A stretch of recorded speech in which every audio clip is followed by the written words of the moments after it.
अस्सलामुअलैकुम। मोहम्मद अज़हर सिद्दीक़ अपने YouTube channel के साथ हाज़िर खिदमत है। जी बिल्कुल, बातें तो बहुत सी होती हैं करने की, मगर चूज़ की जाती है किन इशू पे बात करना है। आज काफ़ी गर्मा गर्मी और काफ़ी इश्यूज़ पूरे पाकिस्तान के अंदर। तो आज ज़्यादातर अदालती ख़बरें भी हैं, कुछ इंतज़ामी ख़बरें भी हैं जिस पे बात करने का कहा गया और मैं बात कर रहा हूँ। सबसे पहले देखें, मैं क्रेडिट देता हूँ और मैं हमेशा क्रेडिट देता रहूँगा जब तक सांस है कि पाकिस्तानी तारीख़ में जुडिशल एक्टिविज़म में मियाँ जस्टिस साकिब निसार साहब का जिसके जो किरदार है वो तारीख़ में याद रखा जाएगा। स्टंट की कीमतों के हवाले से आपको याद है, बड़ी मेहनत की, अस्पतालों में ख़ुद गए, अद्वियात के हवाले से, टेस्टों के हवाले से, ऑपरेशन के हवाले से, ये सारी चीज़ें रिकॉर्ड की चीज़ें हैं। और वो जो किरदार अदा किया वो कम लोग ही कर सकेंगे। और मैं तो उम्मीद और मुतमन्नी रहा कि उनके बाद जस्टिस आसिफ सईद खोसा साहब, उन्होंने हमें लगा दिया मॉडर्न कोर्ट की तरफ। रिज़ल्ट आपके सामने है, कोई एडवांटेज नहीं हो सका ना, वो जिस तरफ लगा गए उसकी बजाय अगर यही जुडिशल एक्टिविज़म और ये अवामी मसाइल चलते रहते तो वो जो रब्त था ना, वो 2 साल और मिल जाते तो ये सारा निज़ाम ठीक हो जाता। आपके सामने ब्यूरोक्रेसी इस वक्त शेर है। हुकूमत वक्त के MNA MPA क्या किरदार अदा कर रहे हैं आपने देख लिया। सिंध के अंदर अगर कुत्तों के काटने के हवाले से मेंबरशिपें सस्पेंड की तो मुसीबत पड़ गई, जज साहब को धमकियां मिलना शुरू हो गई। बहरहाल आज आपके सामने सूबाई एडवोकेट जनरल को नोटिस कर दिए हैं, कौमी और सूबाई हेल्थ कमीशन के सरबराहान को नोटिस भी। गैर मियारी स्टंट के हवाले से बात हो रही है और मुल्क भर में गैर मियारी स्टंट इस्तेमाल हो रहे हैं। अदालत का बड़ा वाज़ेह तौर पर ये रिमार्क्स थे और मामला सारा छोड़ दिया नाकाबिले तजर्बाकार माहिरीन पर। NICB की सिफारिशात पर अमल दरामद की रिपोर्ट तलब कर ली है। मार्केट में गैर मियारी स्टंट की भरमार हो गया। Chairman life saving devices pricing committee Azhar Kiyani साहब हैं, ना तजर्बाकार मरीज़ों को स्टेंट डाल रहे हैं। गैर मियारी स्टंट की इंपोर्ट की इजाज़त नहीं होनी चाहिए। जस्टिस जाजुल हसन ये उस वक्त भी जस्टिस साकिब निसार साहब के जब चीफ जस्टिस तो बेंच का हिस्सा थे, तो काफ़ी चीज़ों का मामला है और सुप्रीम कोर्ट ने वाज़ा किया कि गैर मियारी स्टंट के ख़िलाफ़ फ़ैसला दिया और अदालती अहकामात और NICB की सिफारिशत पर अमल नहीं हो रहा। ये वो काम है हुकूमत वक्त नहीं कर पाई, यानी पिछली गवर्नमेंट ने तो किया ही नहीं था। इस गवर्नमेंट में बड़ी उम्मीदें हैं कि इन मामला पब्लिक इंटरेस्ट के मामला तो टेकअप करे और टेकअप करेंगी तो हालात ठीक होंगे ये सारे मामला को। दूसरा, आपको पता है जहांगीर तरीन नाम एक ही आया है और जहांगीर तरीन अकेला नहीं है भाई, सब दोस्तों के लिए है कि शुगर मिल के सारे स्कैंडल के अंदर नवाज शरीफ ख़ानदान, जरदारी ख़ानदान और कुरबा अजीज़ व अकारब चौधरी परवेज़ लाई, काफली को रिटायर्ड जनरल, ये सारे इस हमाम में नंगे हैं। और ये वाहिद शोबा है शुगर का कि जिसमें आप अपोजिशन में हो, हुकूमत वक्त में हो, आप इकट्ठे सारे मामलात को लेकर चलते रहते हैं और लूट मार जारी रहती है। और जहांगीर तरीन के अब चूँकि नाम आ गया है, फ्रंट पे नाम उनका चल रहा है, ये सारा मेरी इतला के मुताबिक उन्होंने जो जवाब फ़ाइल किया है वो काफ़ी लंबा जवाब है और वो आप लोगों तक पहुंच गया होगा कि बैकग्राउंड पे रहने दें, बैकग्राउंड पे चल लेंगे फिर अब वक्त इतना नहीं होता, टाइम बड़ा शॉर्ट है, वीलॉग पहले ही लेट हो चुका हुआ है। उन्होंने अपने जवाब में बताया कि हर चीज़ डिक्लेयर है। मनी लॉन्ड्रिंग के हवाले से मामला है, वो देखने वाला है कि वो आपको पता है फॉरेन रेमिटेंस भेजनी हो कितना मुश्किल होता है, क्या प्रॉब्लम्स बनती हैं, क्या कैप्स लगे हुए थे, क्या पाबंदियाँ लगी हुई थी, तो वो वाला तो हर बिज़नेस मैन ही करता है। अब JWD जो शुगर मिल है उनके 2 अहदेदारान हैं, उन CFO राना नसीम और रफ़ीक ने ज़मानत की दरख्वास्तें दायर कर दी और अदालती दायरा इख्तियार पर जायज़ा लेकर अदालत ने बैंकिंग जराइम कोड के कॉन्टेक्स्ट में बात आनी है। जज अमीर मोहम्मद ख़ान ने समाअत की है और मनी लॉन्ड्रिंग की बिला जवाज़ कार्रवाई शुरू कर रखी है। अब anti laundering money act special court है, उनके सामने समाअत आनी है। इसके साथ साथ आपको पता है मज़ीद तहकीकात जो चल रही हैं। 622 अरब की व्हाट्सएप के ऊपर 392 ट्रांजेक्शन है 622 अरब की और 392 अकाउंट जो है ना वो सामने आ चुके हैं और हर ब्रोकर जो है ना 5 से 10 लाख रुपए रोज़ाना जो है ना, जो ब्रोकर से मुराद जो लोग हैं वो मुनाफा कमाते हैं।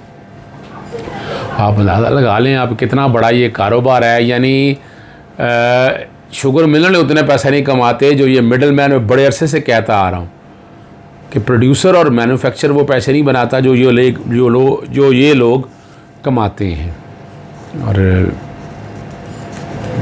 अगला जो इशू आपके सामने रखना है वो पेशावर में टिकटॉक के हवाले से गैर अखलाकी मवाद अपलोड करने के ख़िलाफ़ दरख्वास्त की समाअत 25 मई तक मुलतवी। चीफ जस्टिस कैसर रशीद साहब ने उसकी समाअत की। सारे पेश हो गए। उन्होंने कहा जनाब हम कोशिश कर रहे हैं और हम बड़ा ट्राई कर रहे हैं कि इन चीज़ों को कंट्रोल हो जाए। और पेशावर हाई कोर्ट ने टिकटॉक खोलने की इजाज़त दे दी है और साथ कहा है कि गैर अखलाकी जो मवाद है वो अपलोड नहीं होना चाहिए। और पूछा भी कि अब तक क्या किया है। ये पीटीए की बात हो रही है, पाकिस्तान टेलीकम्युनिकेशन अथॉरिटी की। और वो अब कहना है ये टिकटॉक अब जाग गया, उन्होंने अपना फोकल पर्सन लगा दिया है। और अगर कोई गैर अखलाकी और गैर कानूनी चीज़ें जब आएंगी अपलोड होंगी तो हम फिर देखेंगे उसको। और सिस्टम ऐसा बनाया नहीं है कि इन चीज़ों को कंट्रोल कर सके। और जब लोगों को पता चल जाएगा कि पीटीए हमारे ख़िलाफ़ एक्शन लेंगी तो फिर ऐसी चीज़ें लोग अपलोड नहीं करेंगे। यानी एक तो फोरम है जो सारा दिखा रहा है। आर्टिकल 19 की बात हो रही है, लेकिन सवाल है कि वो भी अपलोड नहीं होना चाहिए। और जो लोग अपलोड कर रहे हैं उनके ख़िलाफ़ जब एक्शन होगा तो हालात बेहतरी की तरफ जाएंगे। और ये अब कहना था कि हमने टिकटॉक की इंतज़ामिया से बात कर ली है, वो कह रहे हैं बार बार ऐसी गलती नहीं करेंगे, अगर गलती करेंगे तो हम ब्लॉक कर देंगे। ये अब उनका कहना है। और अदालत के बड़े वाज़ेह तौर पर रिमार्क्स है ये वन टाइम नहीं होना चाहिए, मज़ीद इक़दाम किए जाएँ। और सारी चीज़ें मखसूस कुछ साइट ऐसी हैं जिसमें मखसूस चीज़ों को ब्लॉक नहीं हो सकते, पूरी साइट को बंद करना पड़ता है। और ये अब अदालत के सामने बात सारी आ गई है, एक अच्छा स्टेप लिया है, रेगुलेट करने की बात हो रही है। देखें आज़ादी बिल्कुल पूरी है, पूरी आज़ादी रहनी चाहिए सारे मामलात को रखते हुए, लेकिन इस पर उतना काम होना चाहिए जितना हो सके। जी हाँ, अगला जो मेरा ख़्याल था कि NA-75 का आज फ़ैसला आ जाएगा, लेकिन इलेक्शन कमीशन के वकील अपने दलाइल पेश कर रहे हैं। नौशीन इफ्तिखार के वकील सलमान राजा ने अपने दलाइल मुकम्मल कर लिए। अदालत ने कहा कि उम्मीद करते हैं कि आप मुख्तसर दलाइल देंगे। और ये फिर उन्होंने अपना केस बिल्ड करने की कोशिश की कि ये जो हम सोचा कि इलेक्शन कमीशन ने बगैर सोचे समझे फ़ैसला दे दिया, ऐसा नहीं है। ये उनके वकील का कहना है।